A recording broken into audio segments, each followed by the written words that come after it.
Hi, how's it going? Welcome back to another podcast. Hope you've been keeping well. So today we're continuing our exploration of the Health Equity Assessment Tool. Part 3 today is looking at the Health Equity Assessment Tool and assessing the evidence we've gathered and looking at distribution of health.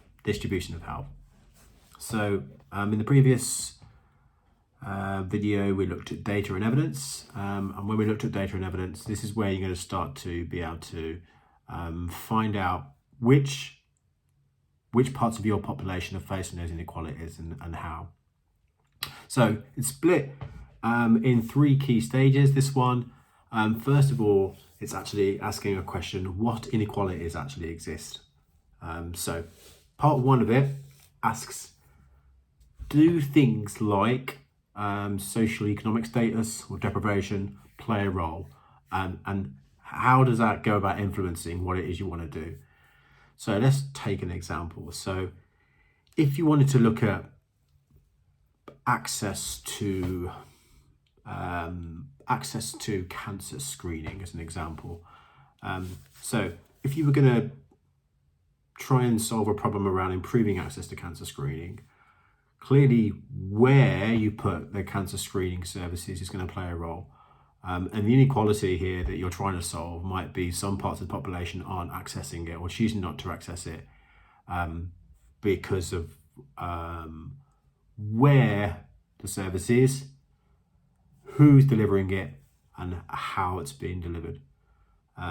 You might have picked up some of these things from themes, little nuggets of information that have been told to you at involvement events. There might have been research pieces of paper, there might have been research done to illustrate some problems around people feeling not feeling confident to wanting to access that, because the set of circumstances around that makes them feel quite uncomfortable. So the access issues, could be a problem there. So how social economic status might play a role in that. So what we're asking here is, does things like socioeconomic status play a role in accessing care, and how? So an example might well be the cost of travel. So perhaps where something's being provided might influence someone's decision to want to access it. They might have to pay for public transport, pay for their fuel. If they're having to travel quite a long way, that might influence their decision.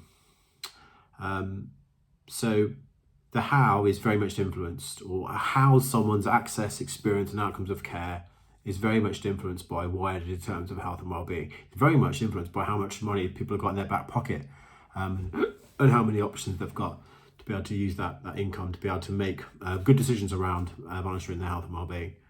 And then the key with this is that you might not be able to find the answers to some of these questions, and that's fine. When we talk about the action planning later on, there's things that we can do to commit to try and find out. If we don't know, then how might we find out? Who might we ask if we don't know the answers to these questions? So it's okay not to know the answers to some of these questions in this heat tool, as long as we commit to one of the actions around finding out how.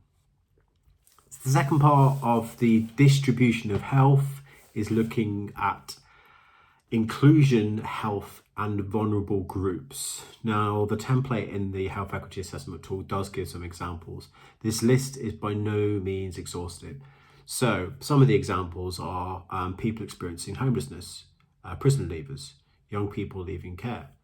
Other examples might be sex workers, might be vulnerable people who are new to the UK, such as asylum seekers and refugees. So the inclusion, health, and vulnerable groups, where you're asking here is the problem you are trying to tackle applicable to these groups, and if so, how? So again, let's pick another example. Let's go with trying to improve access to primary care through the development of an online booking system. So what's the problem we're trying to solve? Well, what we're trying to solve is because of the growth in digital choice, because of the growth in access to the digital information age. We're finding parts of our population would prefer, are more comfortable with the idea of being able to access information and book appointments in primary care through using technology. The problem we're trying to solve could well be that there isn't universal access to that kind of technology across the economy, and the primary care don't always have the infrastructure in place, so that they've got websites there, but they don't have all of the technology. So that there could be a problem around there being uniform access across that. So the question we're asking here around inclusion health is, does the project, or does what we're trying to do, is it applicable to this project? Now, I mean, the example I've given, of course it is. There are going to be certain parts of our population, for this problem, they may not be in a position to be able to take advantage of the benefits of what you're commissioning or what you're providing into the same way that other groups can. So if, for example, we are going to be improving access to care through digital means, those who don't have access to digital equipment run the risk of not being able to enjoy the same levels of access and experience, or even outcomes as other groups. So that's one problem. So the fundamental question you're asking yourself here is, what is it you're trying to do, in what way is it applicable to those vulnerable groups? And how, that's the key thing here. How is it applicable to them?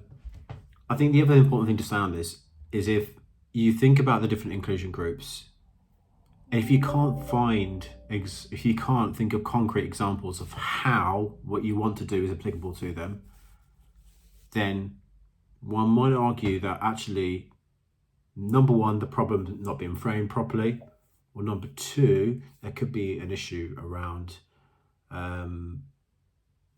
actually identifying how it's applicable.